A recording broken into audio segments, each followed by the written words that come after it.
ए देवर जी का भले भौजी रुका हम भैया के फोन अरे भैया के मुंह मारो एहिजा दुखाता रउआ भैया में लागल बानी देखी ना गुड्डू डॉक्टर केने बने अरे कहल का चाहता रू पटना से बोएता बोलाई दो न चेकअप करवाई दो इन जेक्शन लगवाई दो न हो ए देवरू भैया के तोहरा कोइल हो कमोइया भैया कुछ लगाई दो न हो ए देवरू भैया के तोहरा कोइल हो कमोइया भैया कुछ लगाई दो न हो।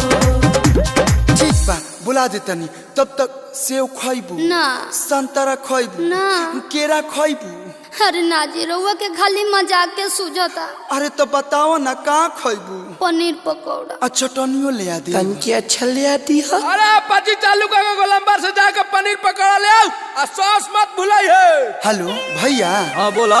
एही महीना में बनबा तू पापा खुश खबरी बरियार बा एही महीना में बनबा तू पापा खुश खबरी बरियार बा खेलावा न ले ले आवई भैया नया समाचार बा सुन वाले ले आई होए भैया नया समाचार बा। अरे तो लेट मत कर सदर अस्पताल लेके चल हम फ्लाइट धके आवत तनी। आवो भैया बधाई हो बेटा हुआ। ए बाबूजी माई रे भौजी के लइका भइल बा जय हो बरहम बाबा रउरा हमर मनोकामना पूरा कर दे आय हाय हाय अरे चल रे मेहमान नवाज चल बधाई गाने चलो रे ये राजा बेटा हुआ है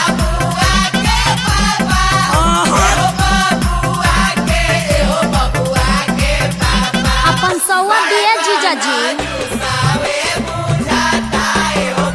आवो आवो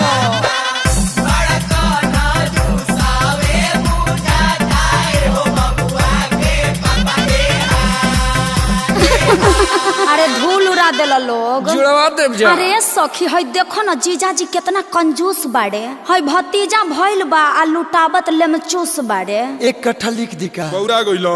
बताब ऐसे सूखा सुखी होखेला चोर हवे रे छोटकी चोर हवे बबुआ के चाचा चोर हवे रे छोटकी को बहु खियावस ना मिठाइया उ दिल के कमजोर बड़ी हवे मंगा दे गुरु बाबा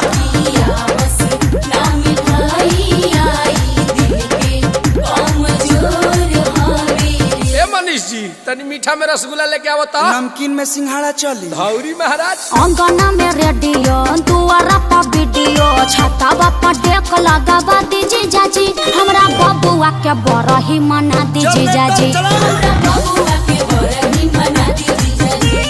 अरे बरही तो ऐसा मनाइब की पूरा जिला जवार देखी फोन कर रे सुजीत मीडिया अरविंद बाबा सबके बुलाओ अभ्यास तनी पवार क्या बता। बबुआ के मौसी खूब लगावावो चांदी पनु रानी के तेल जतवावो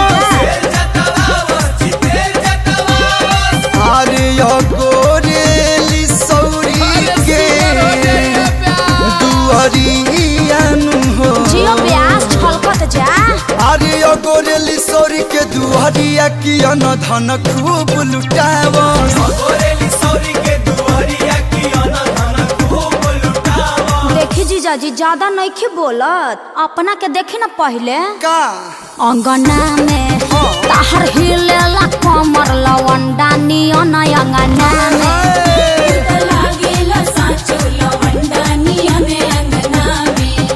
एही से बारो बांडा जी तोहर बाटे ये फांडा जी कम छाओ ढेना चल लवंडा नियन अंगना में तू ना मालिका शेरावत यहाँ ना चलू। हमर बाबूजी बन गइले बबुआ के दादा माई हमर बनल बिया बबुआ के दादी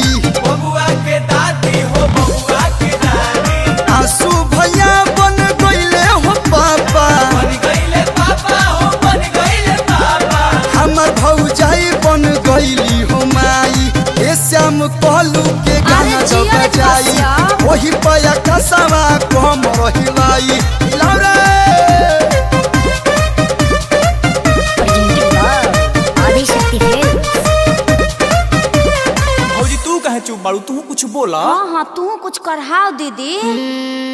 हमरा बुझाता बबुआ जीएम होई है नारे दीदिया डीएम होई है रे।